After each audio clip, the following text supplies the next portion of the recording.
Right now, as you listen to this, there is a ghost in your genome. Not a metaphor, not poetic language, an actual mathematical signature that geneticists can measure with the same precision engineers use to build bridges. In 2023, a team of researchers published findings that should have stopped the world. They didn't announce it that way. Scientists rarely do. But buried in their data was a number that rewrites everything we thought. We knew about human resilience, about survival, about how close we came to never existing at all. 1,000 to 180 breeding individuals. That's the number, not a rough estimate, not somewhere between 1,000 and 2,000. Exactly 1,000 to 180 breeding pairs. Your ancestors, my ancestors, every person who has ever lived, who lives now, who will ever live, all of us trace back to a population that, for 117,000 years, numbered around 1,000 to 180 individuals capable of reproduction.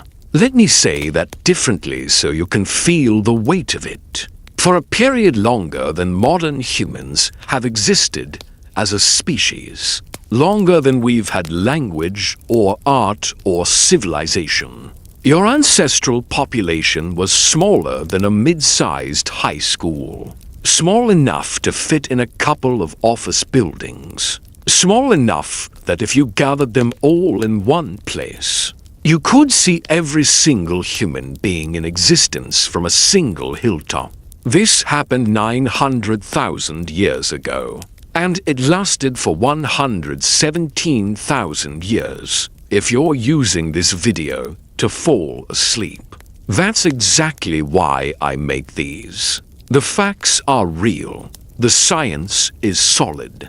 But the pacing is designed to let your mind wander while your body rests.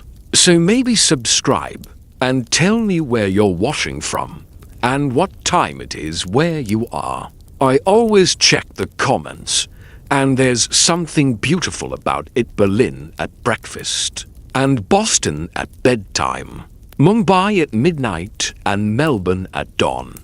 All of us wondering about the same mystery, connected across time zones by curiosity about humans who lived 900,000 years ago and almost didn't survive.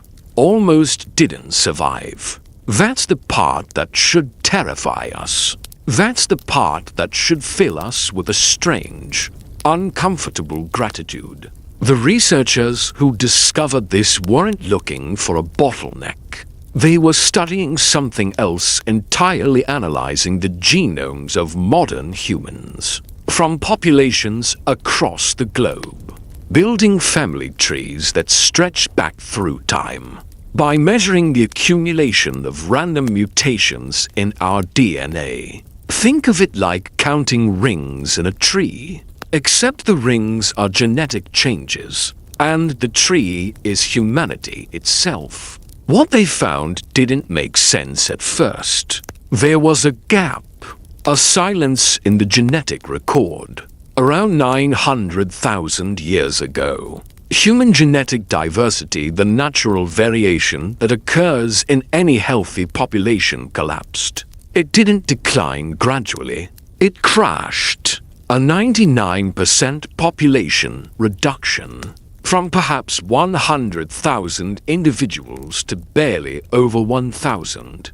And then, for 117,000 years, it stayed collapsed. The math is brutal and precise. When you analyze genetic diversity, you can calculate effective population size, the number of individuals contributing genes to the next generation. And the algorithms don't lie. They can't. They're measuring something that happened not in the fragile evidence of bones and stones, but in the cumulative record of every human genome alive today. We are the data, Our DNA is the archive. 1,000 to 180 breeding individuals means a total population somewhere between 3,000 and 5,000 people.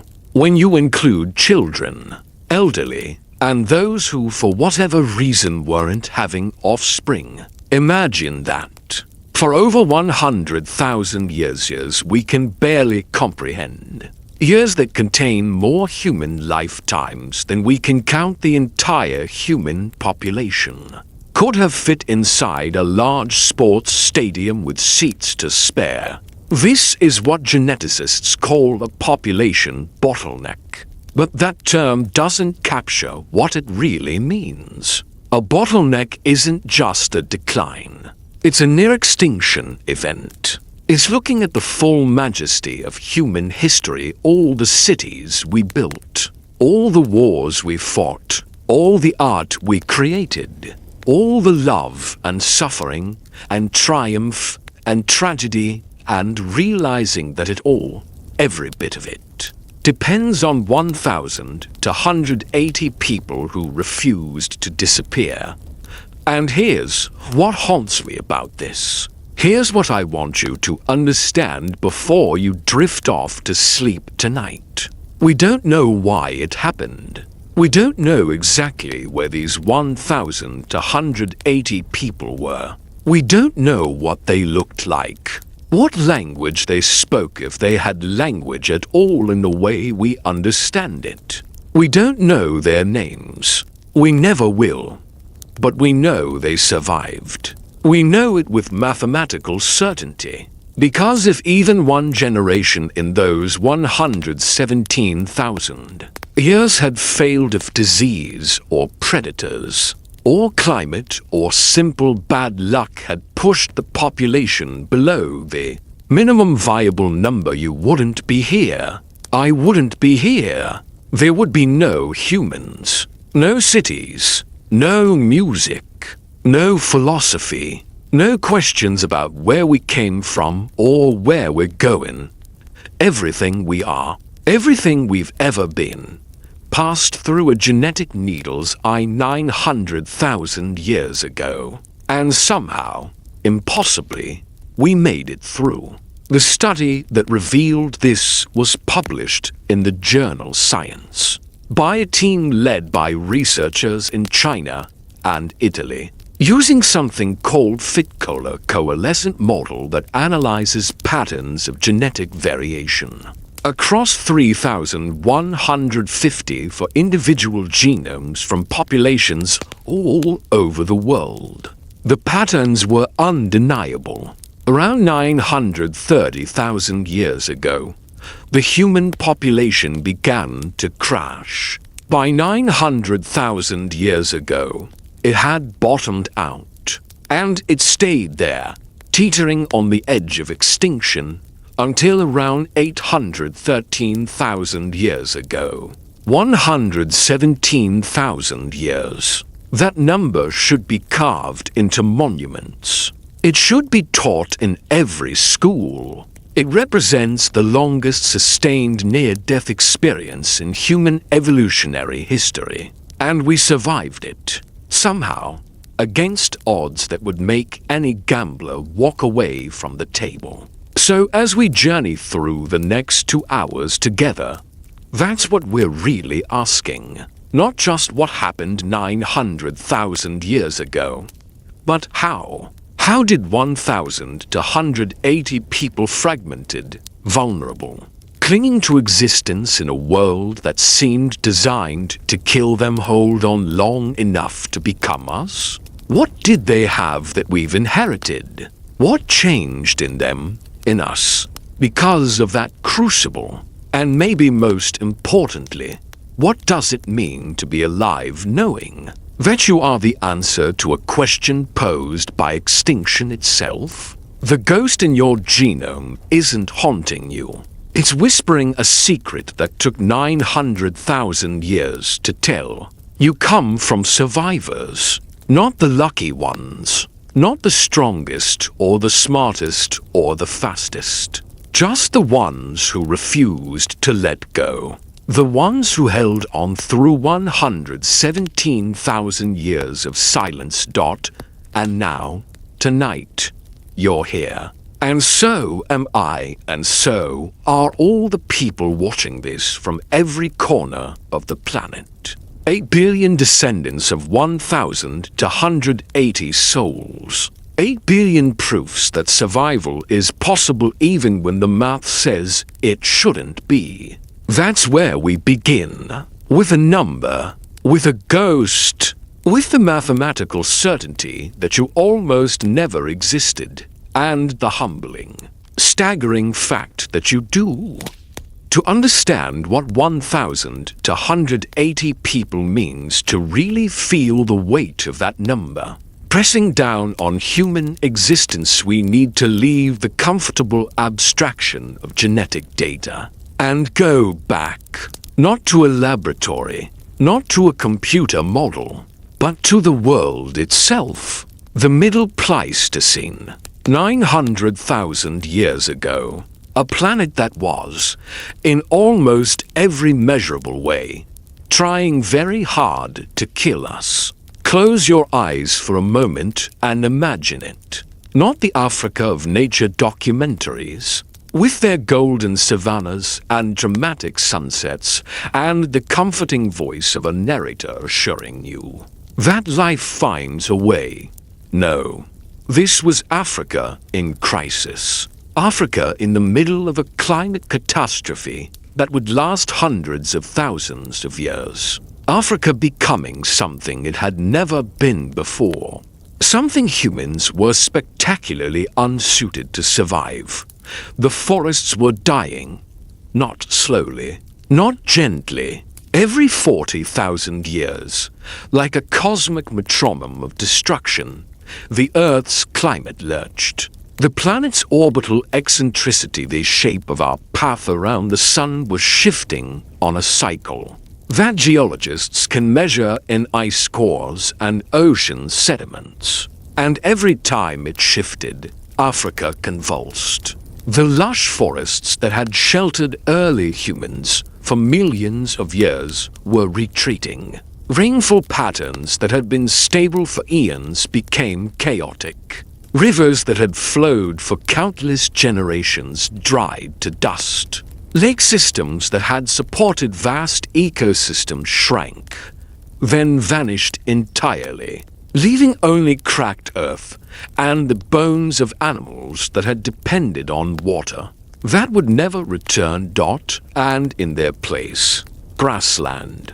Endless, open, pitiless grassland. You have to understand what this meant. Humans were forest apes. Our ancestors had evolved in environments where you could climb to safety, where food grew on trees, where water pooled in the shade, where you could hide from predators in dense vegetation.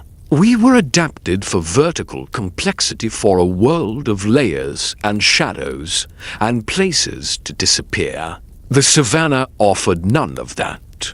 It was horizontal, exposed, nowhere to hide, nowhere to climb, just grass and sky and the knowledge that everything with teeth or claws could see you from a mile away. And what teeth? What claws? This was the age of megafauna predators at their absolute peak. Imagine saber-toothed cats the size of modern lions, with canines 7 inches long, designed to punch through the thick hide of elephants. Imagine giant hyenas, not the scavengers we know today, but bone-crushing hunters that could take down prey twice their size. Imagine ancestral leopards that made modern leopards look like house cats. Imagine all of them, and then imagine being a relatively small, relatively slow, relatively defenseless primate trying to survive in their hunting grounds. The smell of the air would have been different. Dust. Always dust. The wind coming off the expanding grasslands carried the mineral scent of exposed earth, the sharp tang of dried vegetation, the faint metallic taste of a world drying out. During the dry season, which was becoming longer, harsher, more unpredictable, the dust storms would have been apocalyptic. Visibility dropping to nothing. The sun turning red through the hanging particles. Every breath an act of endurance. The sound was different too. In the forests, sound was close, intimate. The rustle of leaves. The calls of birds in nearby branches. The crack of a twig underfoot.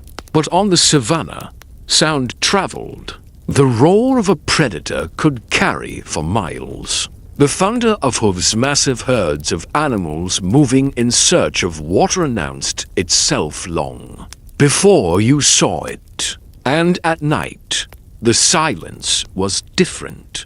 Not the comfortable dark of the forest canopy, but an enormous, empty silence that pressed down on small bands of humans huddled around fires they could barely keep alive. Water was everything. It always had been.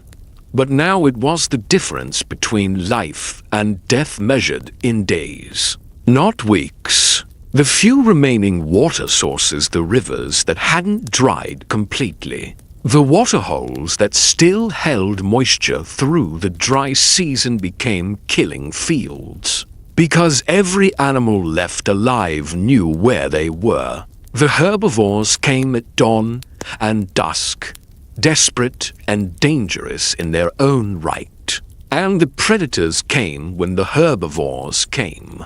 And humans, needing water like everything else, had to navigate this calculus of thirst versus survival. Some researchers call this period the worst time to be human, and it's not hyperbole. The climate wasn't just changing, it was oscillating wildly every 40,000 years. Driven by orbital mechanics we couldn't understand and certainly couldn't control. The environment would shift, and just when populations might begin to adapt to drier, cooler conditions, the cycle would reverse. Warmer, wetter, different plants, different animals, different rules for survival. But here's the truly brutal part. Even during the better phases of the cycle, conditions never returned to what they had been. Each oscillation was like a ratchet, clicking towards something harsher. The forests didn't fully recover. The rainfall didn't fully return. Every generation was adapting to a world that kept moving the goalposts. Biologists have a term for this: environmental tracking failure. It's what happens when a species can't adapt fast enough to keep up with changing conditions. And it kills. It killed most of the megafauna eventually. It killed other hominin species, our cousins, the other branches of the human family tree that had been experimenting with different survival strategies for millions of years. Homo erectus, which had been successful across Africa and Asia for nearly 2 million years, was struggling. Populations were declining. Their tools, which had been sufficient for so long, weren't enough anymore. Some populations would survive. Homo erectus lasted until at least 100,000 years ago in some regions. But the writing was on the wall. The world was changing faster than they could change with it. And somewhere in this collapsing world, fragmented and desperate, were our ancestors. Not Homo erectus. Not quite Homo sapiens. We wouldn't exist for another 600,000 years. They were something in between. Homo heidelbergensis. Maybe, though names are slippery for populations that left so few traces. They had bigger brains than their ancestors. Better tools. But not better enough. Not yet. The archaeological record from this period is almost silent. we find so little. A few stone tools here, a possible campsite there, nothing that suggests thriving populations, nothing that suggests easy survival, just the faintest traces of people hanging on. And the genetic record, the ghost in our genome, tells us why. They were hanging on because there were so few of them. Because the world had pushed them to the absolute edge. Because every generation was a statistical improbability that somehow became real.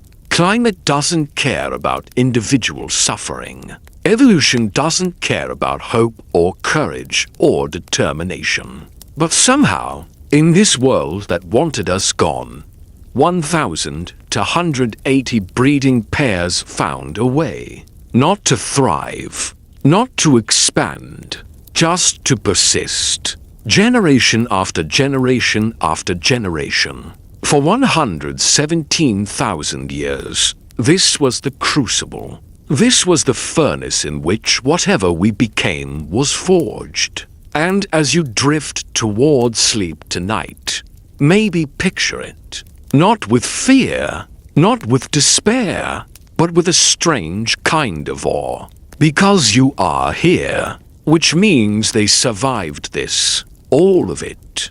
The droughts, and the predators, and the dust storms, and the endless pressure of a planet. That seemed designed to erase them. They survived the world that wanted them gone. And in surviving it, they became us. In this collapsing world, somewhere, and we still argue about where 1,000 to 180 people survived. Not as a number on a page, not as a data point in a genetic study, as people. Real people with real problems and real solutions and real moments of fear and triumph and the quiet, endless work of staying alive one more day. Let's be precise about what 1,000 to 180 breeding individuals actually means. Because the number can deceive you if you're not careful. Breeding individuals, that's the genetic term for people capable of having children. Adults in their reproductive years. But populations aren't just adults. There are children. Infants who might not survive to adulthood. Elderly who have lived past their reproductive years, but who carry knowledge. Who teach, who hold the group together. In ways that don't show up in genetic calculations. So, 1,000 to 180 breeding pairs probably means a total population. Somewhere between 3,000 and 5,000 individuals. That's the entire species. Every human being alive. And they weren't all living together in some desperate mega-village. They couldn't have been. The environment wouldn't support it. There wasn't enough food, enough water, enough resources in any single location to sustain thousands of people in one place. They were fragmented, scattered across whatever refuge or whatever rare pockets of survivable habitat still existed. Small bands of maybe 30 to 50 people. Extended families. Probably. Clusters of individuals who knew each other's faces as intimately as you know your own reflection. Imagine it for a moment. Imagine knowing every person in your entire species. Not metaphorically, actually knowing them, or at least knowing of them. In a population of 3,000 to 5,000. Spread across small bands that occasionally encountered each other. You might spend your entire life interacting with only 30 to 50 people. That's your world. That's humanity. Everyone else, those other bands scattered across the landscape, you might never meet them. But you'd know they existed. You'd hear stories. You'd see evidence of their passage. A campsite still warm, tools left behind, tracks in the dust, And occasionally, maybe once in a lifetime, your band would encounter another band at a waterhole or a good hunting ground. And the moment would be electric with possibility and danger.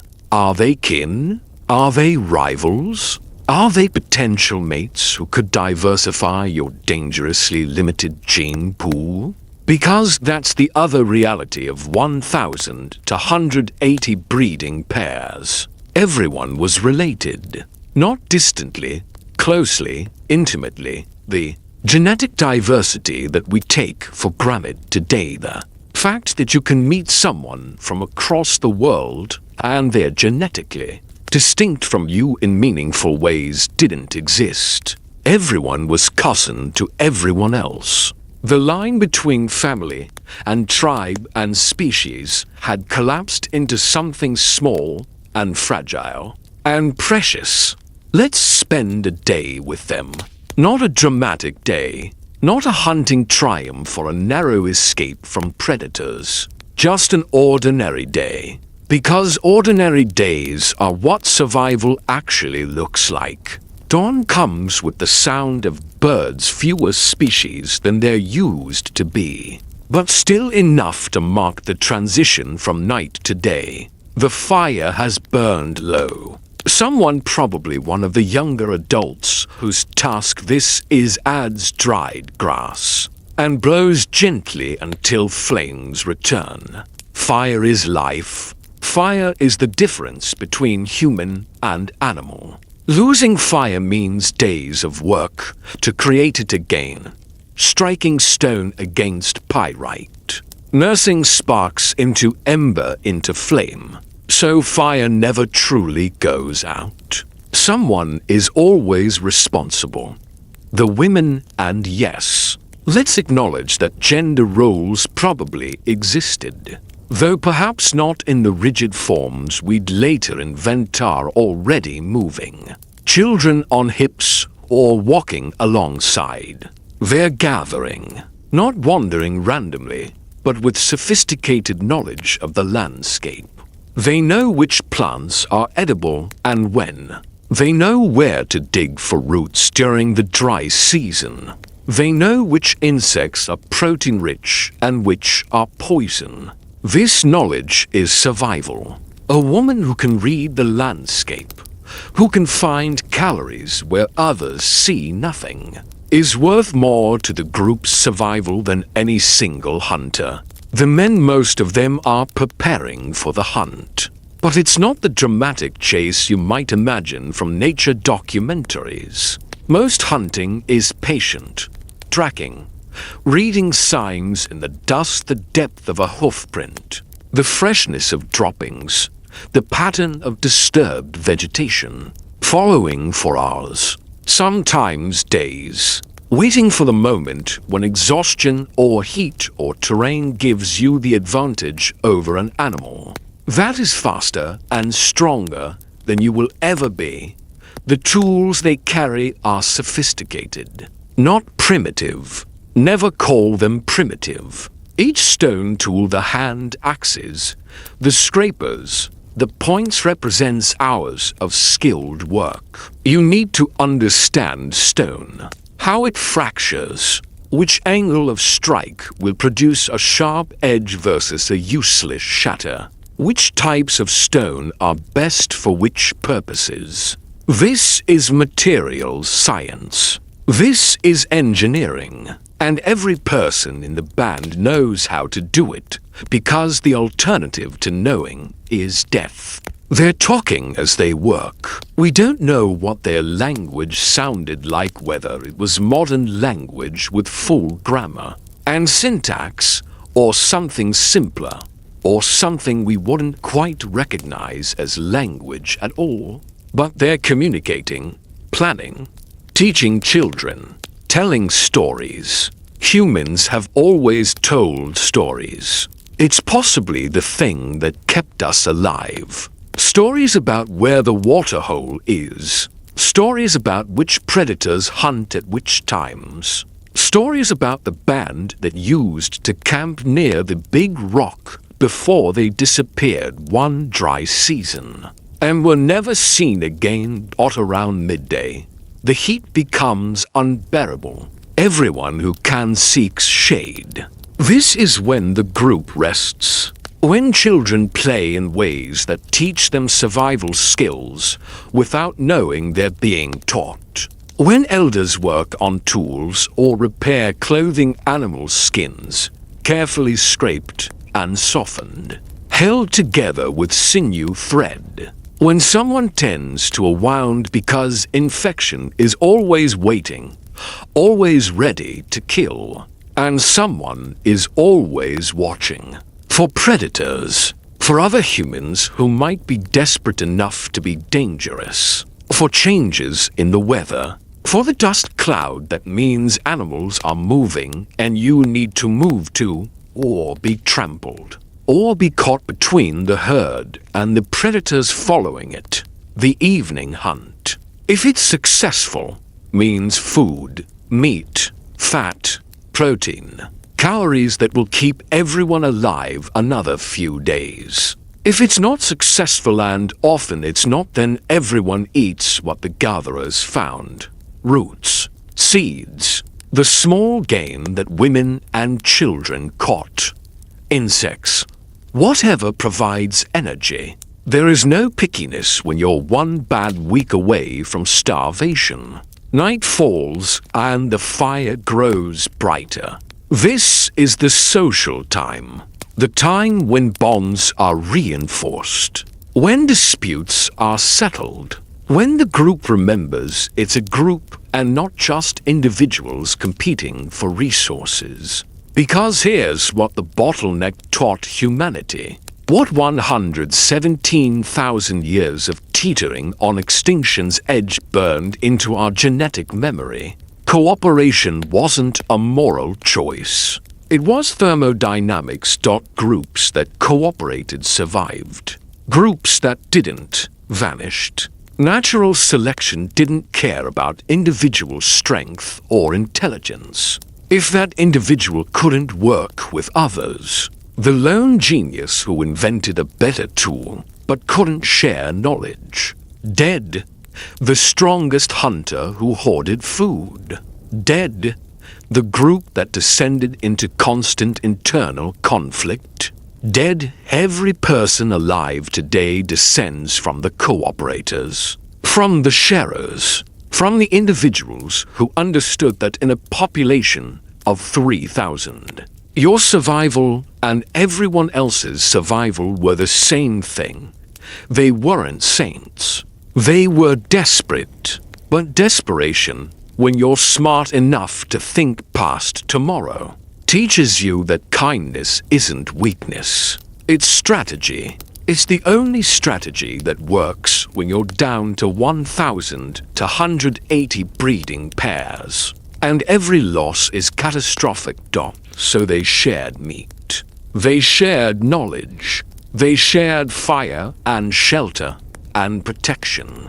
They took care of the elderly who could no longer hunt or gather, but who remembered things. Where the water was during the last drought, which plants cured which illnesses, how to navigate by stars. They protected children who weren't their own because every child was the species' future. And the species was too small to waste futures.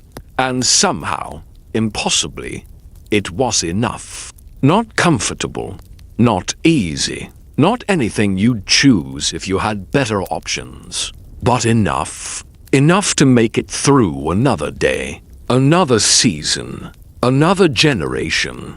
For 117,000 years, these were your ancestors. Not abstract, not distant. Your ancestors. The people whose genes you carry, whose survival strategies are written into your neurology. When you feel empathy for a stranger, that's them. When you cooperate with people you've just met, that's them. When you share resources even when it's not immediately beneficial to you, that's them.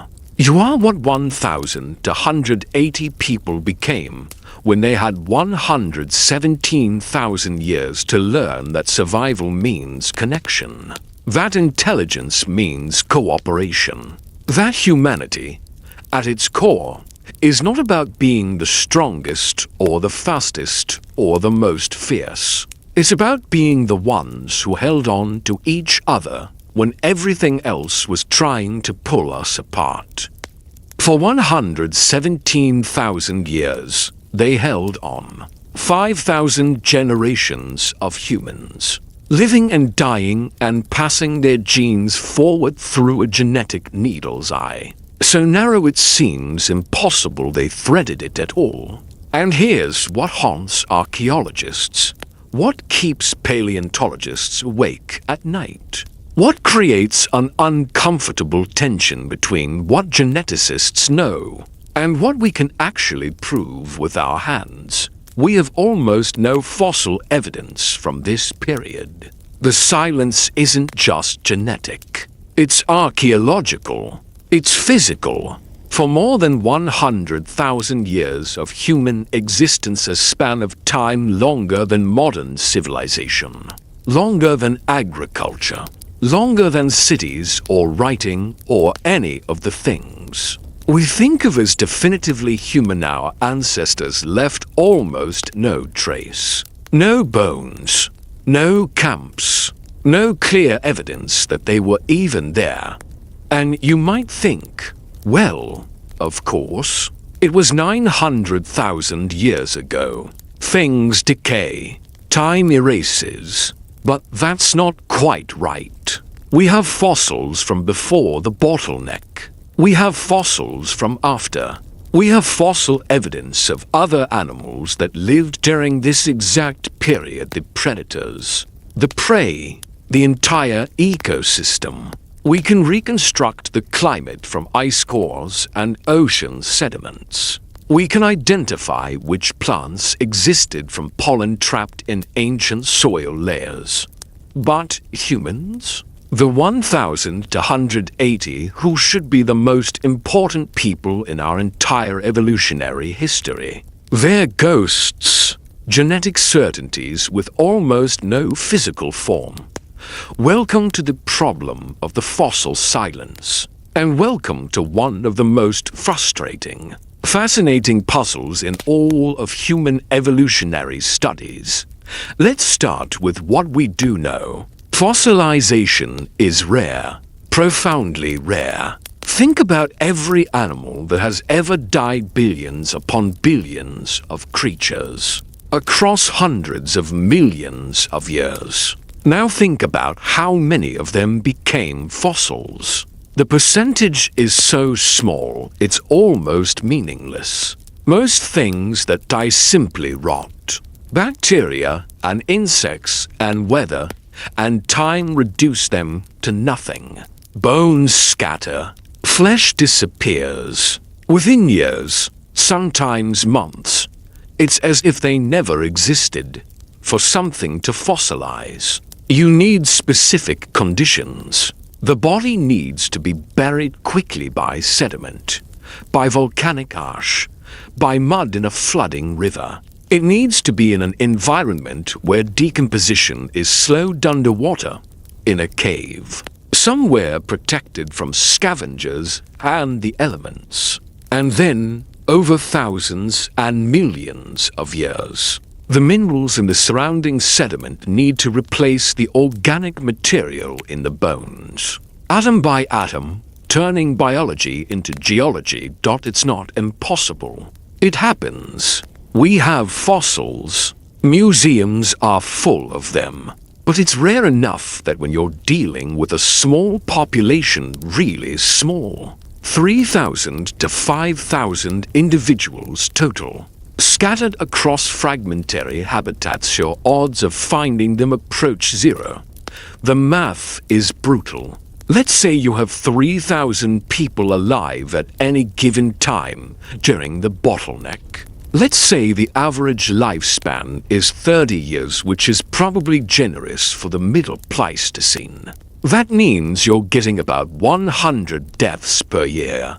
Over 117,000 years. That's 11.7 million deaths total. Sounds like a lot, right? Millions of potential fossils, except they're scattered across all of Africa, wherever the refugia were, which we still don't know for certain. And they're dying in small groups, in locations that may not be conducive to fossilization. And they're probably being scavenged by the same predators that made their lives dangerous. And the chances that any single individual, in any single location, gets buried in exactly the right way, in exactly the right sediment, and then survives 900,000 years of geological upheaval without being destroyed or buried. So deep we'll never find them, you begin to see the problem. Archaeologists call this taphonomy the study of what happens to organisms after death, the science of preservation and decay, and all the random chances that determine whether something becomes a fossil or simply vanishes. And taphonomy is not kind to small, scattered populations living in difficult environments. But here's where it gets interesting. The absence of fossils isn't random silence. It's informative silence. It tells us something about the bottleneck itself. If the population had been large and widespread, we'd find them. We find Homo erectus from this period in other parts of the world. We find animals that lived alongside our bottlenecked ancestors. The absence of human fossils isn't because we're not looking hard enough. It's because there weren't that many of them to find. The fossil silence confirms what the genetics predicts. It's independent evidence from a completely different type of data. Geneticists look at DNA and say, the population crashed to about 1,000 to 180 breeding pairs. Paleontologists look at the fossil record and say, we're not finding human remains from this period. And both pieces of evidence point to the same conclusion. Something catastrophic happened, and humanity became vanishingly rare. There are a few fossils. A few. I need to be honest about that. In 2013, researchers working at the Gona site in Ethiopia found a partial skull, mostly fragments of the face that they dated to around 900,000 years ago, right in the middle of the bottleneck period. It's tentatively classified as Homo erectus, but classifications get fuzzy when you're dealing with fragmentary remains. From transitional populations. Is it one of the 1,000 to 180? Maybe, probably. Or maybe it's from a related population that didn't make it through. Because here's another uncomfortable truth. The 1,000 to 180 weren't the only humans alive. During the bottleneck, they were just the only ones whose genes made it to us. Other populations, other branches of the human family tree might have existed, might have struggled alongside our ancestors, and then simply ended, their lines terminating, their genes vanishing from the pool.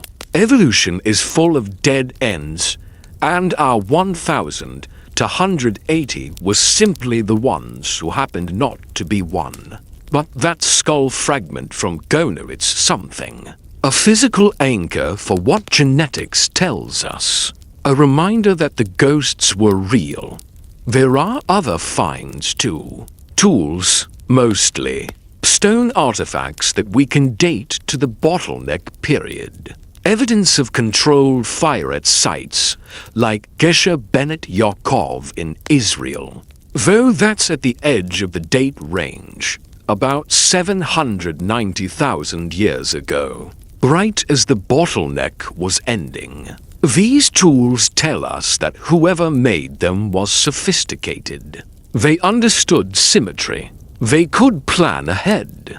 They had learned that certain types of stone worked better than others. And they had the knowledge to find those stones and shape them into specific forms. But tools without the toolmakers are frustrating. We can infer intelligence. We can't meet the minds behind it. And so we're left with this strange situation where genetic evidence which is mathematical, precise, replicable tells us something extraordinary happened. While physical evidence which is tangible, visceral, the thing we can hold in our hands remains largely silent. Some researchers find this uncomfortable. How can we be so certain about the bottleneck if we don't have the bones to prove it? But that's thinking about evidence backwards. Different types of evidence reveal different truths. Fossils tell us about individuals, this person, in this place, at this time. Genetics tells us about populations, about patterns that emerge across thousands of generations, about changes that you can only see when you zoom out far. Enough that individual lives blur into statistical trends. Genetics doesn't need bones. It needs descendants, and we are the descendants. Every person alive today carries the mathematical proof of the bottleneck. In every cell of their body, we are the evidence. Our existence is the fossil record written in base pairs instead of mineralized bone. The silence speaks, if you know how to listen. And what it says is this: when your population drops to 1,000 to 180 breeding pairs, scattered across fragmented habitats, dying in small groups in a world that's trying to kill you, your chances of leaving fossils approach zero. You're not missing from the evidence because we haven't looked hard enough. You're missing because you barely existed. The absence isn't a mystery to be solved. It's evidence of the bottleneck itself. The silence is the sound of humanity at the edge of extinction, too rare to leave traces, too desperate to care about anything except tomorrow. But they had tomorrows, 117,000 years of tomorrows, and eventually those tomorrows became us, became 8 billion people arguing about the fossil evidence of ancestors, who were too busy surviving to worry about whether future paleontologists would find their bones. They didn't need to leave fossils. They left something better. They left descendants who could reconstruct their story from the ghost patterns in our DNA, and marvel at how close we came to never existing at all. But genetics can tell us something that fossils cannot. Something that might be even more important than knowing where they lived or what they looked like, or how many stone tools they left behind. Genetics can reveal what changed inside these 1,000 to 180 people during those 117,000 years. Because they didn't just survive. They couldn't have just survived. Survival at that level, for that long, doesn't leave you unchanged. It transforms you. It writes itself into your DNA. It becomes you. And those changes, those desperate evolutionary experiments conducted at the edge of extinction, are still in you, still active, still shaping who you are and how you think, and how you navigate the world. Let me explain how evolution works differently in small populations, because this is crucial to understanding what the bottleneck did to us. In large, stable populations, evolution is relatively slow. Random mutations occur, they always do. Every generation introduces new genetic variations, but most of them don't matter much. They're neutral. They don't help. They don't hurt. They just drift through the population, sometimes spreading, sometimes disappearing, governed mostly by chance. Natural selection is still operating, but it's gentle, subtle, acting on traits at the margins. But in small populations, everything changes. Every mutation matters more. Every selective pressure becomes intense. There's no cushion, no buffer population that can absorb the cost of bad variations. And there's something else, something called genetic drift that becomes enormously powerful. Genetic drift is random change in gene frequency. Imagine you have a population of 100,000 individuals. One of them has a mutation, let's say it's completely neutral, neither good nor bad. That mutation has a 1 in 100,000 chance of spreading through the population by random chance alone. Probably it just disappears. The person who has it dies without passing it on. Or their children happen not to inherit that particular gene. Or it gets diluted across so many descendants that it never becomes common. Now imagine you have a population of 1,000 to 180 breeding pairs. That same neutral mutation. Much higher chance of spreading. Much higher chance of becoming fixed, of becoming universal in the population. Not because it's beneficial, just because random chance has much more power when the population is small. And this is what happened during the bottleneck. We lost genetic diversity, massively. Humans today are remarkably genetically uniform compared to other great apes. Chimpanzees, despite having a smaller total population than humans, have much more genetic variation. Two chimps from the same forest in Africa are more genetically different from each other than any two humans. Anywhere on Earth. We went through a genetic crucible and came out homogenized, similar, family. But here's the paradox. Here's what keeps geneticists fascinated. While we were losing overall diversity, we were also undergoing intense selection. Because the bottleneck wasn't random. It wasn't a lottery where 1,000 to 180 breeding pairs were chosen by chance from a larger population. It was survival. The ones who made it through the bottleneck were the ones who could survive the conditions. That created the bottleneck in the first place. And those conditions demanded specific traits.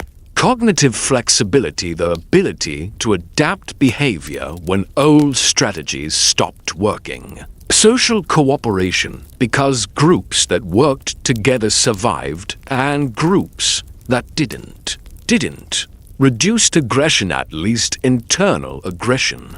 Because you can't afford to be killing each other when the species numbers 3,000. Communication skills, whatever form language took during this period. The ability to share information, to coordinate, to teach, became more valuable than individual strength. We can see echoes of this in the genes themselves. Studies comparing human DNA to our closest relatives, chimpanzees. Bonobos, the great apes, show that during and after the bottleneck period, genes associated with brain development, with social behavior, with neural complexity were under strong selective pressure. They were changing faster than random mutation alone could explain. There's a gene called FOXP2, involved in language and speech production. The modern human version of this gene differs from the chimpanzee version in ways that affect how the brain processes sequential information crucial for both language and complex tool use. We can't pinpoint exactly when our version of FOXP2 became universal. But the bottleneck period is right in the window when real language, not just calls and gestures, but symbolic communication might have been developing or intensifying. Think about what that means. 1,000 to 180 breeding pairs scattered across fragmentary habitats, needing to maintain social bonds across physical distance, needing to transmit survival information that couldn't be learned by trial and error, because error meant death. Language isn't just useful in that context. It's survival technology. The groups that could communicate complex information where the water is during drought, which plants are edible, how to track and hunt specific animals, how to make fire when it goes out, those groups made it. The ones that couldn't D-ID and single quotes T-dot and cooperation. God, the cooperation. We can see it in modern humans in ways that are almost unique among primates. Humans cooperate with strangers. We form coalitions with people we're not related to. We create social structures that extend far beyond family groups. We trust not blindly, but strategically, and that trust allows us to accomplish things no individual could manage alone. Chimpanzees don't really do this. Chimpanzee cooperation is mostly within family groups, and it's fragile, easily disrupted by competition. Bonobos are more peaceful, more cooperative, but their social structures are still limited compared to humans. We do something different, something unusual, and a lot of researchers think the bottleneck is when we learned how. Because at 1,000 to 180 breeding pairs, there's no alternative. Selfishness at that scale is suicide. Hoarding resources when the group needs them is evolutionary dead-ending. Refusing to cooperate is refusing to reproduce, refusing to pass on your genes. Natural selection had 117,000 years to weed out the uncooperative, the aggressive, the individuals who couldn't work in groups. This is why modern humans are simultaneously the most cooperative and the most tribal species on the planet. We cooperate intensely, but we cooperate with our group, the people we identify as us. During the bottleneck, that made perfect sense. Your group was humanity. There was no meaningful distinction between helping your band and helping the species, because your band was, statistically, a significant percentage of the species. Today, with 8 billion of us, that math has changed, but the psychology hasn't. We still think in terms of small groups. We still trust people we identify as similar to us and distrust people we perceive as different. We're still running bottleneck software in a post-bottleneck world. And the loss of genetic diversity? That has consequences too. Some of them are visible in our health. Humans have higher rates of certain genetic diseases than we should, given our population size. That's because rare deleterious mutations that would normally be diluted in a large population got concentrated during the bottleneck. Some harmful genes became more common just through genetic drift. They were in the 280, and so they spread to all of us. But we also lost resistance to certain diseases. Lost adaptations that earlier human populations had.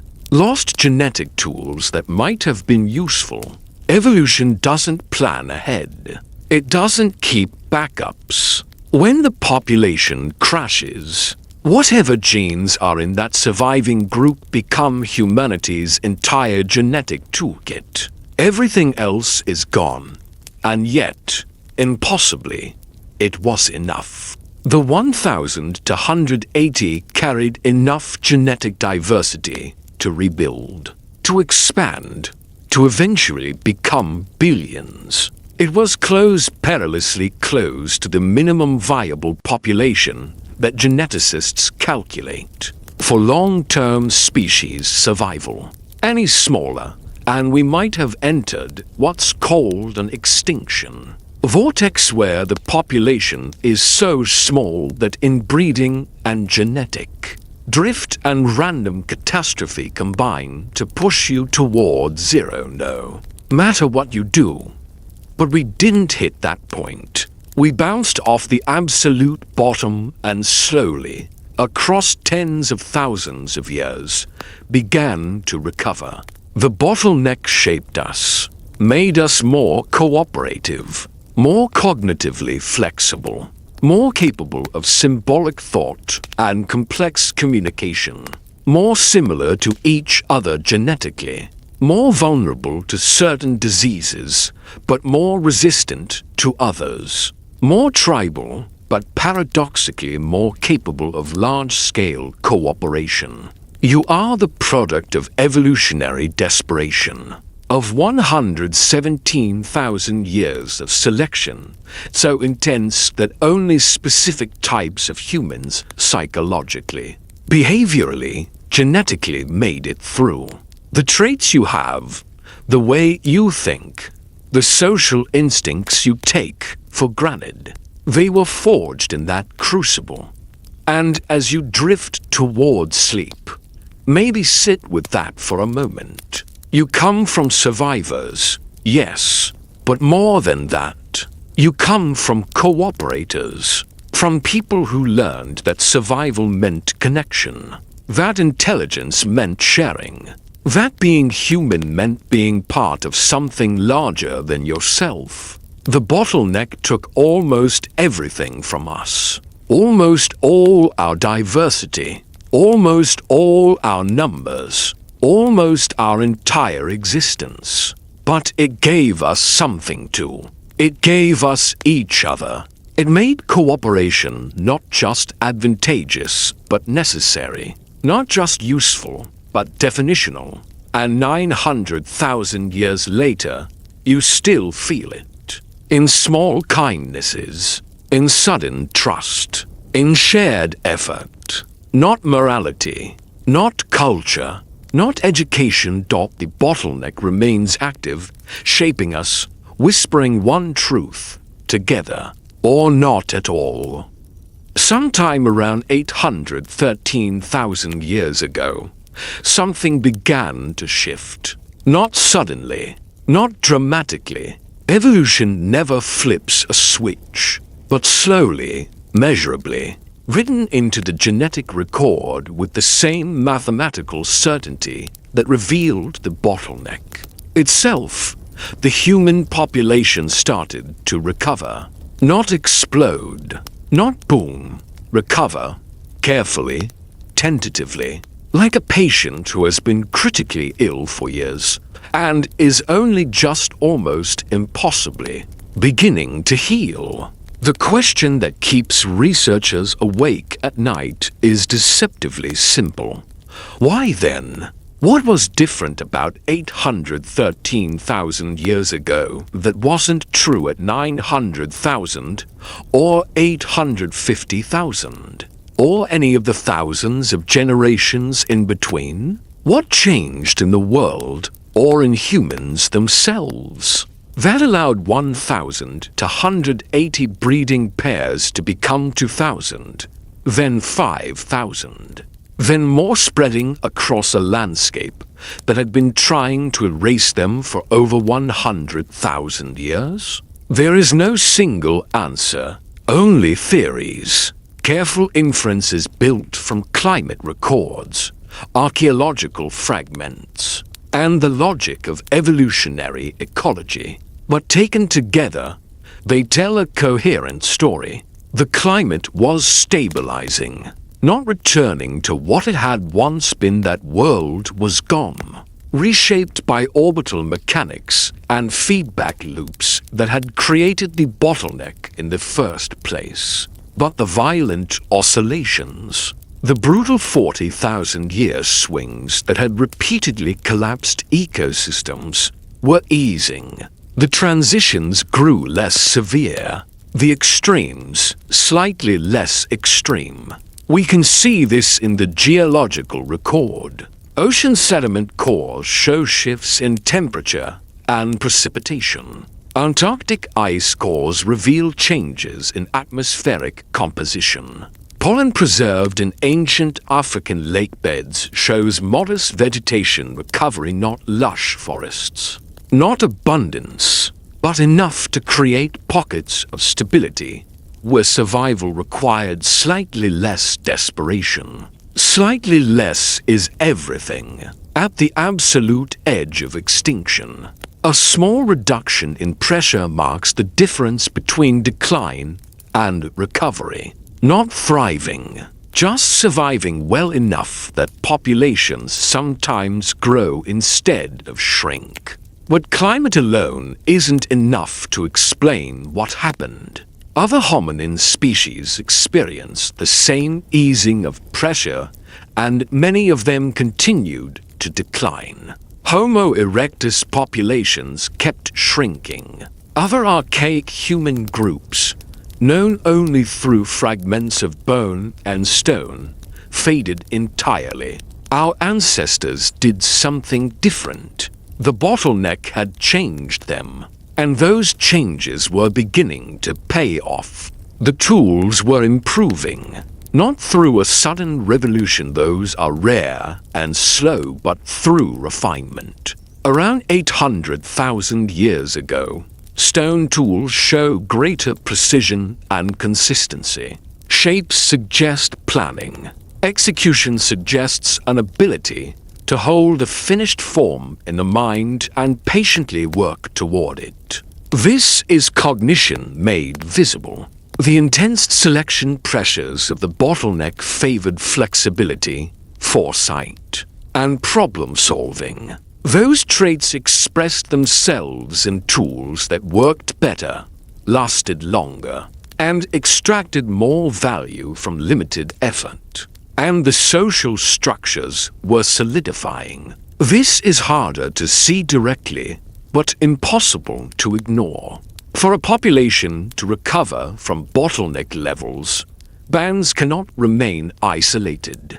There must be contact, gene flow, a network that prevents tiny groups from becoming inbred dead ends. Modern hunter-gatherers achieve this through periodic gathering seasons. When resources allow independent bands to meet, exchange information, reinforce bonds, and find mates beyond their immediate kin. We cannot prove the bottleneck survivors did the same, but the genetic evidence suggests they must have. The recovery is too steady, too sustained for a population that had fully fragmented. Somehow, despite being scattered across refugia and numbering only in the low thousands, they functioned as a meta-population, small groups connected by occasional movement, shared knowledge, and genetic exchange. This may be where language became indispensable, not just for daily coordination, but for memory across distance and time. For remembering who you met years ago at a water source. For planning future encounters. For imagining an identity larger than the 30 people you see every day. We are the people of the Eastern Valley. We are the ones who hunt near the Red Cliffs. Whatever their words, the concept itself mattered. The ability to belong to something abstract held the population together. Even when bands were separated by vast distances, the recovery was slow, painfully slow. Tens of thousands of years passed, with humanity still hovering near extinction, still vulnerable to drought, disease, predators, and chance. still one catastrophe away from collapse. But the direction had changed. From shrinking to growing. From fading to persisting. Around 700,000 years ago, the genetic record shows something remarkable. Human populations begin to diversify geographically.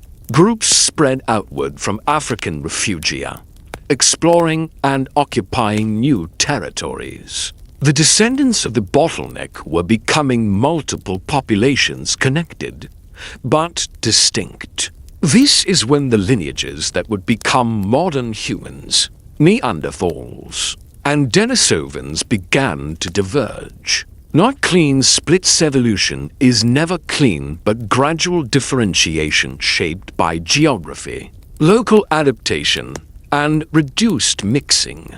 The bottleneck had laid the foundation. 1,000 to 180 breeding pairs carrying traits forged under extreme pressure cooperation, cognitive flexibility, complex communication. Their descendants now experimented with those traits across different environments, all still bearing the imprint of 117,000 years spent close to annihilation. By 600,000 years ago, populations had recovered to the tens of thousands, small, fragile, but stable, no longer balanced on extinction's knife edge. And the world they entered was slightly more forgiving, wetter, more predictable. Still dangerous, always dangerous, but survivable in ways that allowed innovation to accumulate. Tools diversified. Fire use became more controlled and strategic. Evidence appears of long-distance movement, of stone transported across hundreds of miles, hinting at networks earlier populations could never have sustained. The humans who emerged were not the humans who entered. They couldn't be. Selection at that intensity reshapes everything. It carved loss and capability in equal measure. As populations grew and spread, they carried that transformation with them. The bottleneck ended, but its effects never did. Every human who has lived since carries the inheritance of those 280, and what they became when survival was never guaranteed. Recovery doesn't mean victory. It means the direction changed. From certain extinction to possible survival. From impossible odds to merely terrible ones. And sometimes, that is enough. The bottleneck ended not with triumph, but with a quiet refusal to disappear. With people who lived, had children, endured another season, and did it again, and again, until though no one alive could have known it, humanity stepped back from the edge. Not into safety. There would be no safety for hundreds of thousands of years, but into continuation. Into the possibility of a future larger than tomorrow. They walked out carrying wounds and wisdom together, carrying losses we'll never fully know and gains we still depend on, carrying each other because that was the only way through. And here we are, 813,000 years later, billions of descendants of that emergence. Still shaped by the same truth they learned at the edge of extinction. Survival is collective. Adaptation is costly. Recovery is possible, and humanity only exists if it exists together. So here we are. 8 billion humans descended from 1,000 to 180. 8 billion stories tracing back through the same narrow passage 900,000 years ago. And the question that matters most isn't just historical trivia, it's inheritance, identity, understanding who we are and why we are the way we are. The bottleneck didn't just happen to people who lived almost 1 million years ago. It happened to you. It shaped you. The psychological architecture you run right now. The social instincts you take for granted. The way you respond to crisis, cooperation, and threat, all of it was forged during those 117,000 years when humanity numbered in the thousands. And survival meant something very specific. Consider the everyday encounter.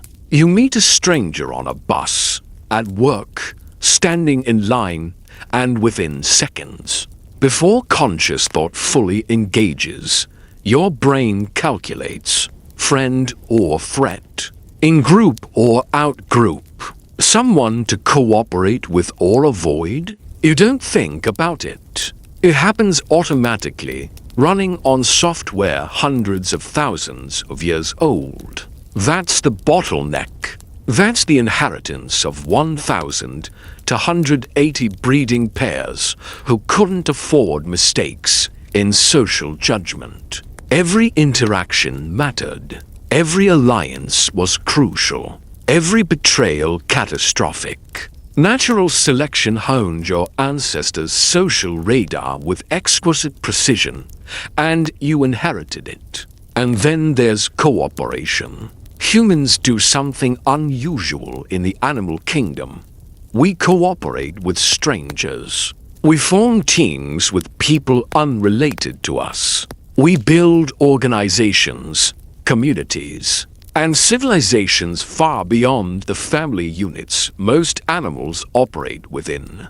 Chimpanzees, our closest relatives, cooperate only within fragile family groups. Humans, by contrast, trust strategically, follow social rules that benefit the group even at personal cost, and build societies based on these instincts. Why? Because at 1,000 to 180 breeding pairs, the group and the individual were inseparable. Helping the group meant helping yourself, your children, your genetic legacy. Defecting or hoarding meant extinction. Those who failed didn't pass on their genes. Those who succeeded became your ancestors. This is why you feel guilt when you violate social norms, shame when you let down your group, pride when you contribute to something larger than yourself. These are not merely cultural emotions, they are evolutionary imperatives wired into your brain. By 117,000 years of selection pressure. But there is a shadow side.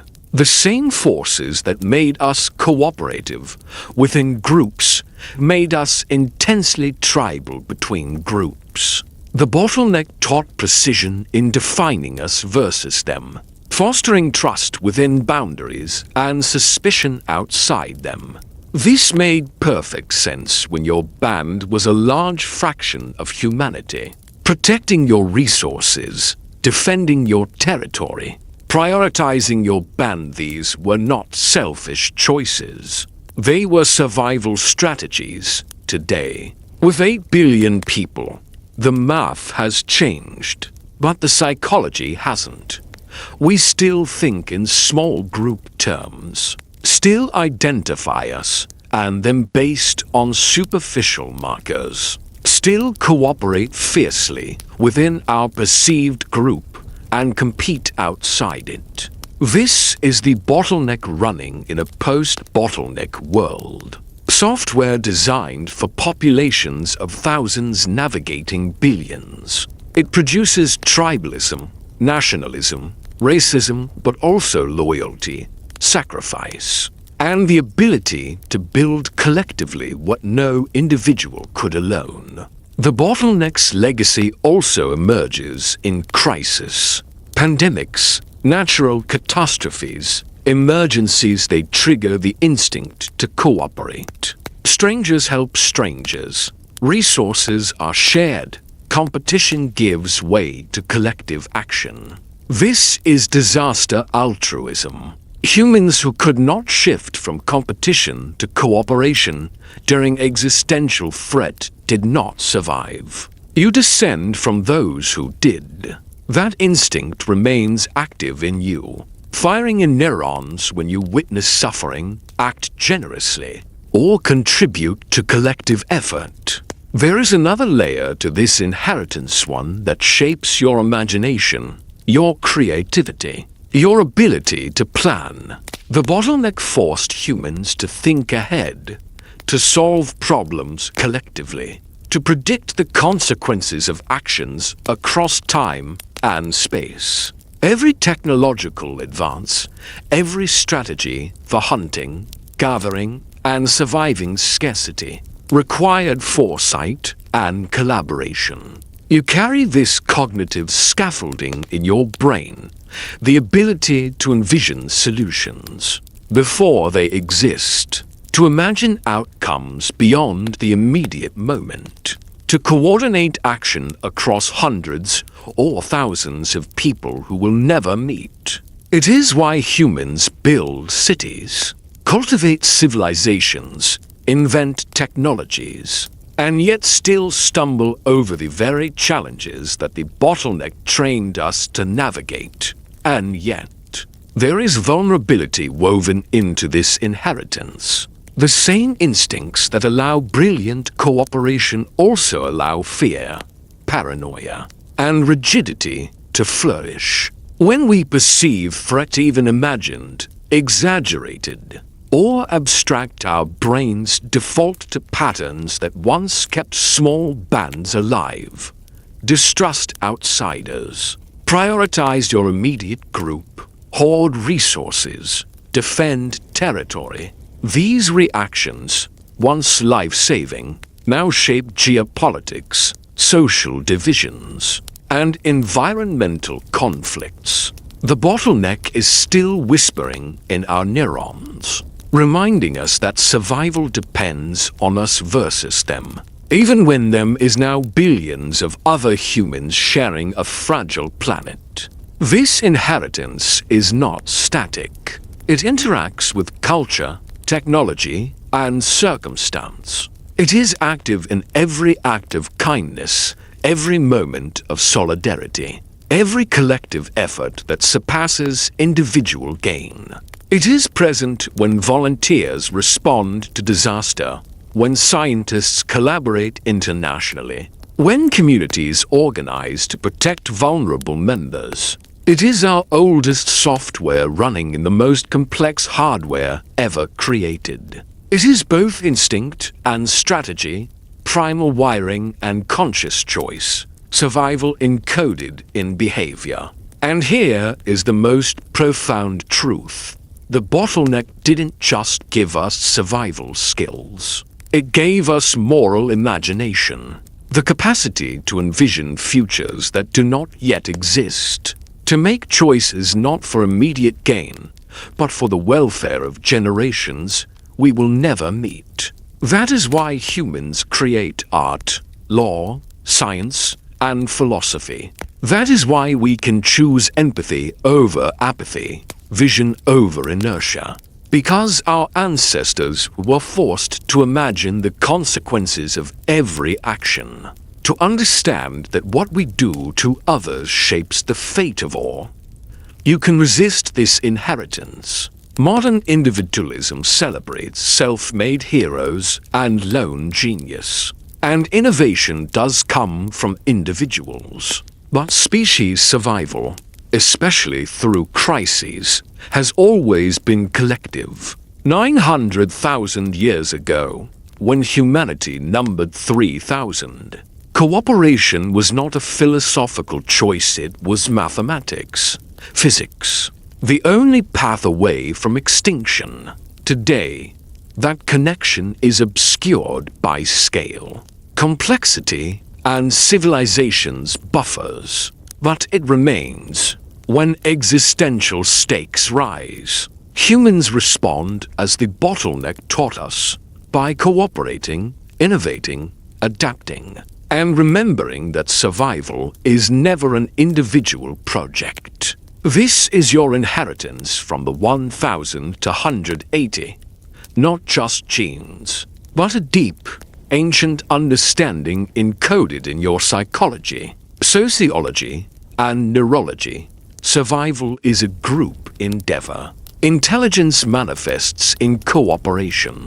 And being human means belonging to something larger than yourself. As you drift to sleep tonight, there is comfort in knowing that you descend from survivors and from cooperators. Across 117,000 years, humanity learned that crisis is survived together. That the answer to impossible odds is not individual heroism, but collective persistence. The bottleneck is still with you, shaping your thoughts, instincts, and actions. In every act of trust, in every moment of cooperation, in every effort that benefits others, as well as yourself, you carry forward what 1,280 people learned. Humanity endures only when we endure together. That is the inheritance. 900,000 years of evolution, selection, and survival, deposited in you. And perhaps, just perhaps, it is enough. It was enough then, and it may still be enough now, to face the crises ahead and preserve the species for the generations to come. And in that knowledge, there is both power and responsibility, the power to act collectively, the responsibility to remember that every cooperative choice, every act of generosity, every moment of unity is not trivial, but the continuation of a story almost lost to extinction. And one final truth, the bottleneck whispers in every heartbeat, in every instinct, in every decision you make when the stakes feel small or immense. It reminds you that survival is fragile, that cooperation is costly, that innovation is difficult, that civilization is delicate, and that all of it is sustained by the quiet, persistent acts of the unremarkable many who simply refuse to let humanity fail. It is still alive in you. It is still alive in us, and it will be alive in the generations yet to come if we remember, if we choose, if we act together. This inheritance is not just a lesson from the past. It is a living, breathing force within each of us. It is the memory of what happens when we fail to cooperate, and the proof of what happens when we do. It is the reason we survive, the reason we build, the reason we endure. And it is the promise that humanity can rise again, no matter the crises ahead. Because the same instincts that carried 1,280 souls through near annihilation are still with us today, waiting, watching, guiding. And yet, for all we've learned, for all the genetic evidence, mathematical models, evolutionary psychology, and painstaking reconstruction of a world 900,000 years ago, the bottleneck remains profoundly mysterious. We know it happened. We can measure its effects with precision. We can calculate the population size, trace the recovery, identify the inheritance it left in our genes and our psychology. But we do not fully know why. We do not know exactly where. We do not know all the details that would make the story complete. And that is worth sitting with for a moment, worth acknowledging as we approach the end of this journey. Because there is a difference between mystery and ignorance, between not knowing because the evidence has yet to be found, and not knowing because some things are simply lost to time, erased by 900,000 years of geological upheaval, biological recycling, and the fundamental fact that the past owes us nothing. The bottleneck is both. Some unknowns we may eventually uncover, Future genetic studies with better methods and larger datasets will refine our understanding. New fossil discoveries, and they will come. Patient researchers working in remote places, unearthing fragments that reshape our understanding will anchor the genetic story. In physical reality, climate reconstructions using technologies not yet imagined will show us more precisely what the environment was doing during those 117,000 years. Yet some unknowns will remain forever beyond our reach. The individual people, the specific bands, the precise locations of refugia, the language they spoke if it was language as we recognize it, the stories they told, the beliefs they held, how they understood their struggle, if they understood it at all, or simply lived it, immersed in survival without the distance that understanding requires. Those are gone, not hidden, not waiting to be discovered, gone, recycled by time into molecules that became other things, other lives, scattered across 900,000 years of planetary rotation, until the connection to what they once were becomes incomprehensible. And there is peace in that, if you allow it, comfort in acknowledging the limits of knowledge, wisdom in saying we're still learning, rather than claiming certainty we have not earned. Science does not demand that we know everything. It demands curiosity, the discipline to ask questions even when answers are elusive, to hold our theories lightly, ready to revise them with new evidence, to distinguish between what we can measure and what we can only infer, between data and the interpretation we place upon it. The bottleneck exists in that space between certainty and speculation. The population crash certain, 1,000 to 180 breeding pairs, calculated from genetic diversity patterns visible in every human genome certain. The duration, roughly 117,000 years certain, within the limits of genetic dating methods. The recovery beginning around 813,000 years ago certain. But the cause? That is where certainty fades into probability, probability fades into possibility, possibility fades into educated guessing. Was it climate? Almost certainly climate played a role. The Middle Pleistocene was climatically chaotic, and the timing aligns with periods of environmental stress. But climate alone does not explain why this oscillation caused a bottleneck when earlier and later oscillations did not. Why 900,000 years ago and not 1 million or 800,000? Was it disease? Possibly. Epidemics can crash populations rapidly, and small populations are especially vulnerable.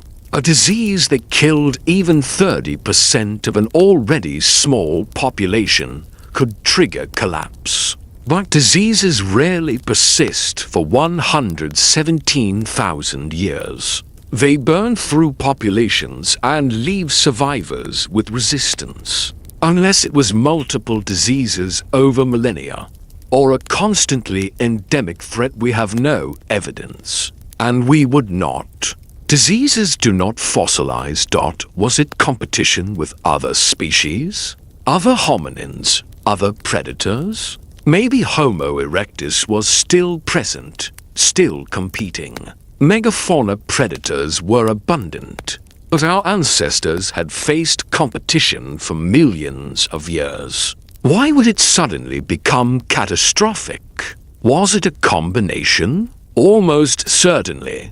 Most near-extinction events result from multiple stressors striking simultaneously. Climate stress plus disease plus competition plus random catastrophe. plus small population feedback loops compounding until collapse is the only outcome. We can model this. Simulations can show how these factors might have interacted. They produce bottlenecks of the right size and duration given reasonable assumptions. But simulations are not proof. They explore possibility, not certainty. They show what could have happened, not necessarily what did. And that is all right.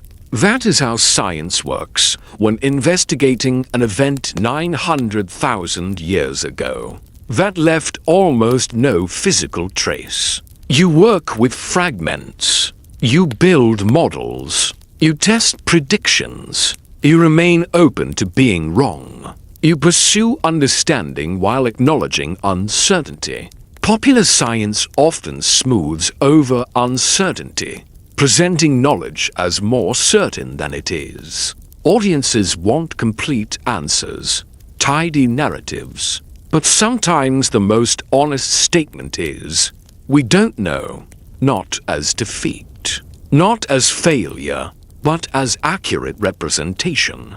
Sometimes the most valuable offering is a better question, a way of thinking that opens new avenues. The bottleneck gives us both solid answers about population size, duration, and recovery, and profound questions about causation, meaning, human resilience, and the randomness of survival. Future researchers will know more. DNA analysis will improve. Climate reconstructions will sharpen. Archaeology will uncover sites previously missed. But they will still encounter mysteries, because that is the nature of the deep past. Fragments, echoes, mathematical shadows cast backward through time. Shadows can never fully reveal the object that cast them. Here is what matters. The mystery is not a bug. It is a feature. Gaps in knowledge are not failures, they are invitations to wonder. Reminders that the universe is larger, stranger, and more complex than any model we can build. Promises that there will always be more to learn, more to discover, more to marvel at. The bottleneck happened. Certain. Your ancestors survived 117,000 years on the edge of extinction. Certain. You carry their inheritance in genes, psychology, and capacity for cooperation and adaptation. Certain. Why it happened. How they survived. What they felt and believed during those desperate millennia mysteries. Beautiful, humbling mysteries that connect you to people 900,000 years gone. Not through data, but through recognition of shared humanity.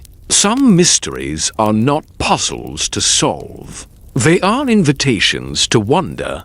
The bottleneck, even as we learn more, will always retain that quality, a reach toward what is just beyond grasp. A humbling awareness that we are latecomers to our own story, reconstructing the beginning from fragments, shadows, and ghostly patterns in DNA. And there is comfort in that. Comfort in not knowing everything. Comfort in acknowledging limits while continuing to push against them. Comfort in saying, this is what we think happened, but we could be wrong, and that is okay. The conversation continues, always.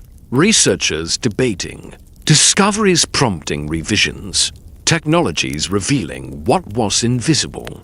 Future humans, your descendants, will ask the same questions with better tools and still encounter mystery at the edges of knowledge. That is not failure. That is the essence of curiosity.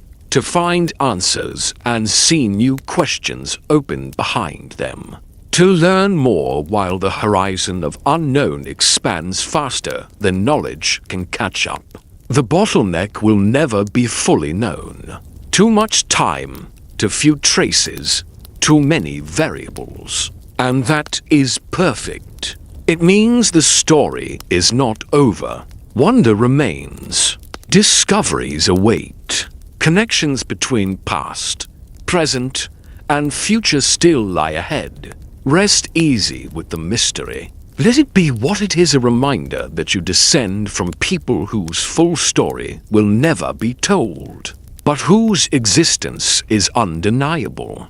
Who left you inheritance, survival, and the continuation of a line that refused to end when ending seemed inevitable. The mysteries will remain.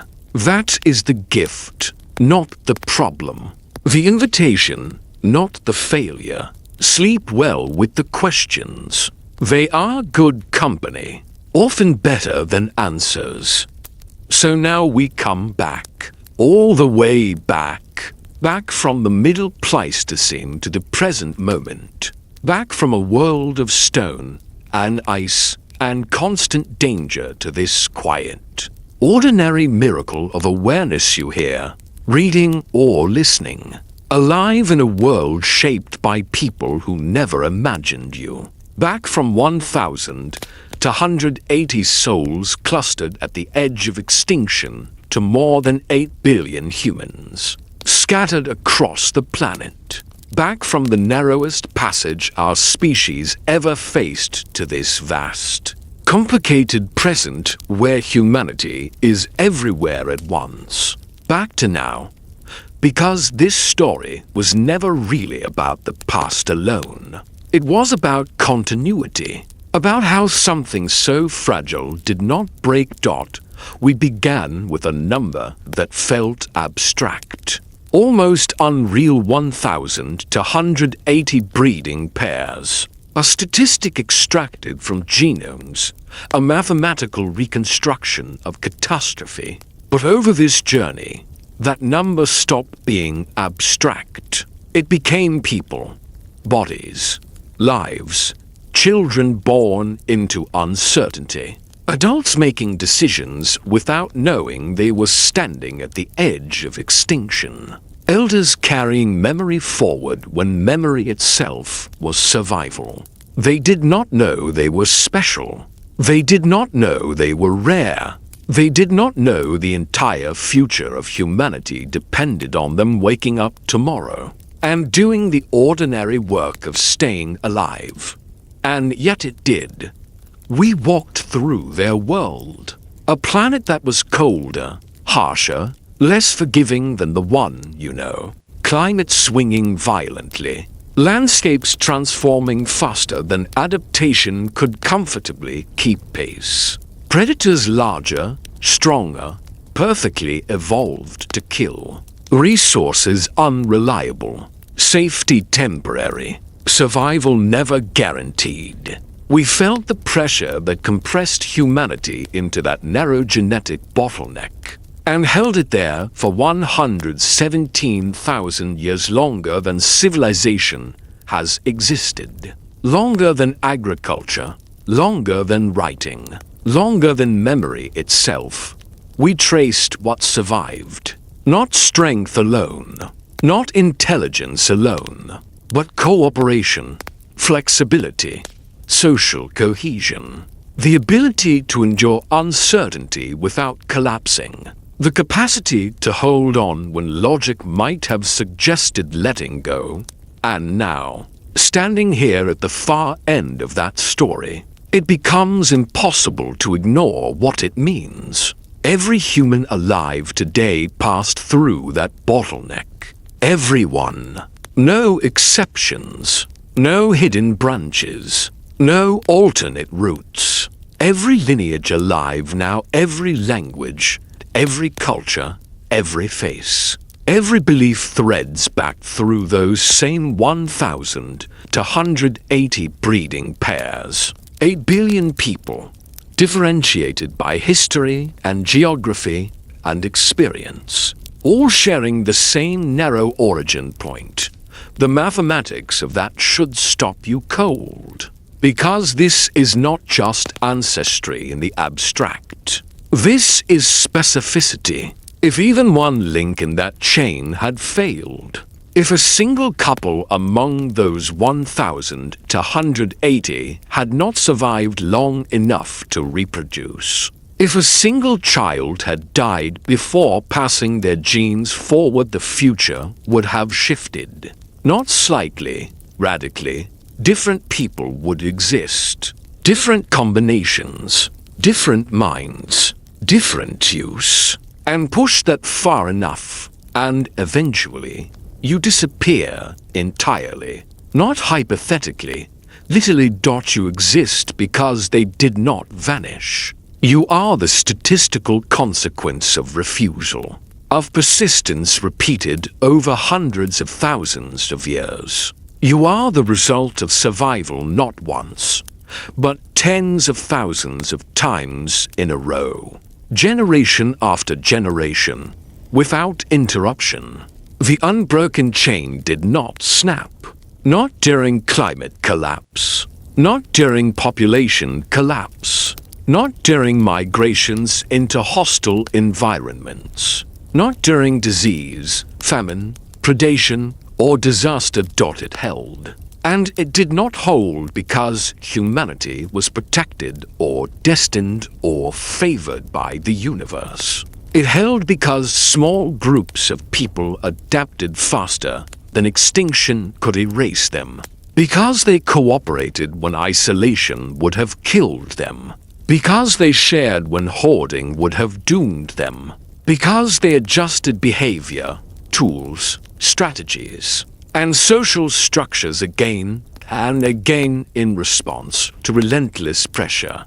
That thread runs through everything that followed, through the slow recovery after the bottleneck. When populations expanded cautiously, still vulnerable, still fragile, through the branching of human lineages, some surviving, some disappearing entirely, through migrations out of Africa into deserts, forests, tundra, coastlines, places utterly unlike the world of the bottleneck, through the emergence of language, symbolic thought, art, ritual, through the invention of agriculture, cities, states, empires, through collapse and rebuilding. Over and over again. At no point did the thread break. If it had broken at any moment, if a single generation in your direct lineage had failed to reproduce, the story would have ended right there. No recovery, no modern world, no you. That makes you something very specific. Not just alive, not just human. You are continuity made conscious. You are what it looks like when survival succeeds for 900,000 years straight.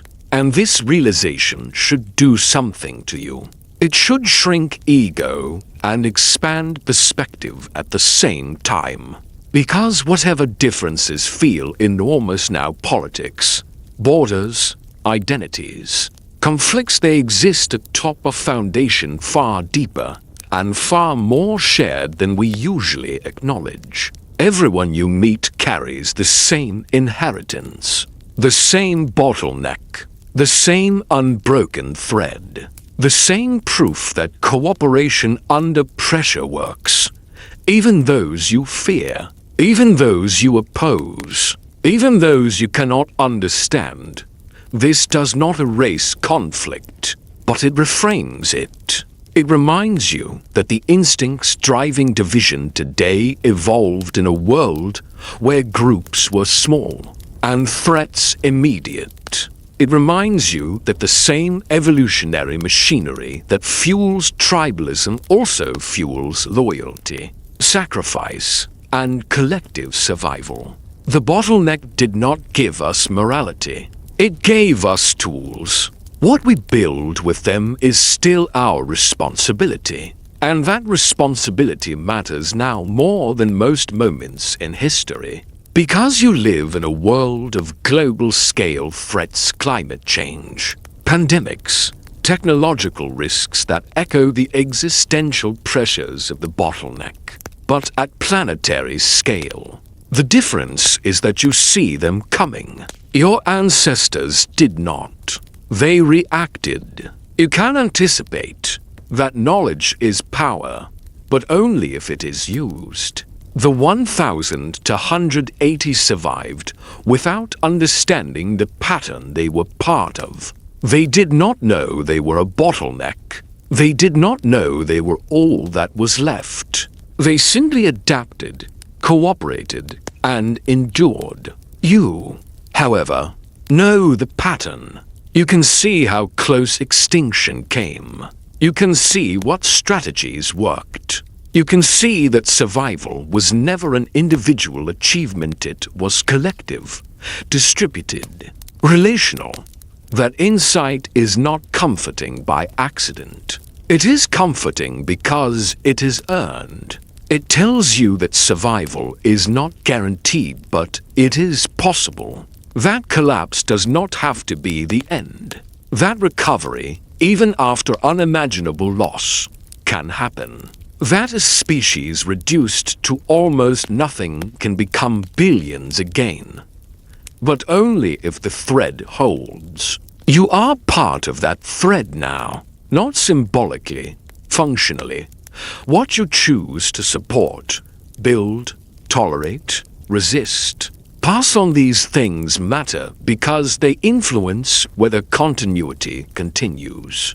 You are not responsible for saving humanity alone. No one ever is.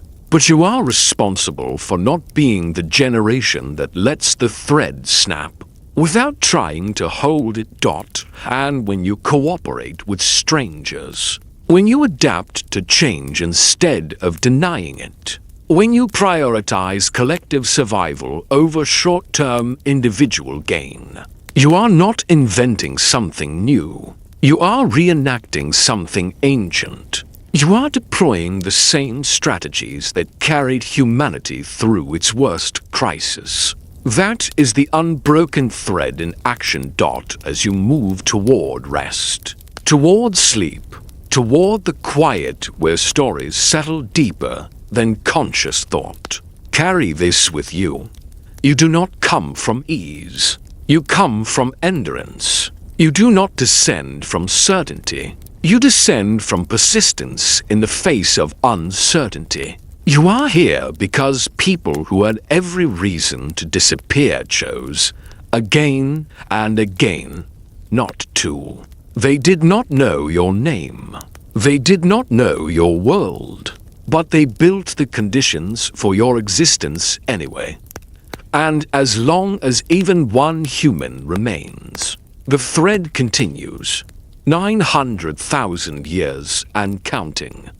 1,000 to 180 souls, 900,000 years ago, clinging to life when every circumstance screamed surrender. And they didn't let go. And here you are, proof that survival is possible even when it seems impossible. Proof that the thread can hold even when stretched to breaking. Proof that sometimes barely surviving is equivalent to triumph, though measured on a scale of centuries rather than days or lifetimes. Incomprehensible to the individual, but meaningful to the species. If you're still listening, thank you. If sleep has already claimed you, that's perfect. This story works in dreams as much as in consciousness. The inheritance endures whether you are awake to witness it or dreaming it into some unknowable transformation. The unbroken thread connecting you to those 1,000 to 180 souls remains, woven so deeply into your biology, your psychology, and your capacity for connection that neither time, nor distance, nor sleep can sever it. Close your eyes. Let the vastness of deep time settle over you like a soft, weighty blanket.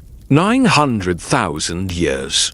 Feel it, not as numbers, but as lives, people who woke, hunted, gathered, loved, feared, and slept. Lives that existed in a world trying relentlessly to erase them. And yet, they endured, because survival was the only option they allowed themselves to consider. You are the result of that endurance. You are what happens when 1,180 people survive 117,000 years, and their descendants endure for 813,000 more. You are the continuation of humanity's most improbable story. The bottleneck, the refusal of extinction, the triumph of cooperation, adaptation, and persistence across almost 1,000,000 years. Breathe slowly, inhale and exhale. This ordinary act links you directly to your ancestors. It is the same rhythm that sustained them through ice ages, droughts, predator attacks, disease, and climate chaos. Every breath they drew contributed, imperceptibly, to the chain that led to you. Every exhale was a defiance of erasure, every decision to endure a quiet victory against extinction. The mysteries remain. Why exactly did the bottleneck occur? Where did they survive? What did they think, believe, or dream? What words, if any, passed between them around fires that went cold 900,000 years ago? Those questions are not failings, they are invitations. Invitations to marvel, to imagine, to honor the unknowable in the deep past while recognizing your continuity with it. Let your mind drift. Let it roam over the evidence and the imagination alike. You now know the essential truths. 1,280 breeding pairs, 117,000 years at the brink of extinction. The slow recovery starting 813,000 years ago. You understand cooperation as survival, cognitive flexibility as adaptation, the unbroken thread stretching from them to you. Let that knowledge settle in your mind and body. Let it allow you to rest. Imagine them one last time not as individuals, but in essence. Small bands across ancient Africa, or wherever the refugee lay, making fire, shaping tools, raising children, teaching survival, holding on, holding each other up, holding on to tomorrow. They survived through connection, through cooperation, through a stubborn refusal to surrender to circumstances that should have crushed them. They slept, exhausted from the relentless work of survival, comforted by fire, by companionship, by the fragile security of their small groups, worrying, surely, about tomorrow, yet resting, because rest was necessary, because trust in their group, their people, their survival network, allowed them the vulnerability of sleep. That same inheritance of trust is in you. That same capacity to let go, to rest, to dream, lives in your DNA and your instincts. 900,000 years later, the world is unrecognizable to them. Technology, cities, machines, the sheer number of humans beyond comprehension. Yet they would recognize something essential. Cooperation, adaptation, endurance, connection. You continue what they began. You breathe, act, and persist because they did.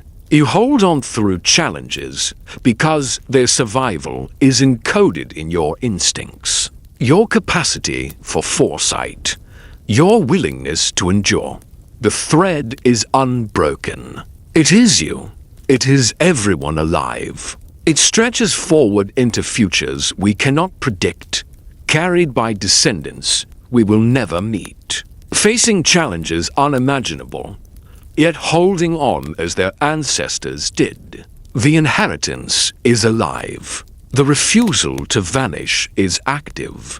the capacity for adaptation, cooperation, and survival courses through you. Sleep now, survivor. You are not just a descendant, you are a living continuation, surviving the trials of your era the way they survived theirs. Different pressures, same species, same unbroken thread connecting past to present to future. The bottleneck occurred 900,000 years ago, and you made it through, not as a solitary triumph, but as the inevitable outcome of persistence and endurance woven through generations. Thank you for listening. Thank you for witnessing. Thank you for acknowledging the existence of people who lived and survived against incomprehensible odds so that we might exist. Their survival was not abstract, it was your reality. And you carry that inheritance, that proof, that thread forward. Sleep, rest, dream if you can. The thread holds.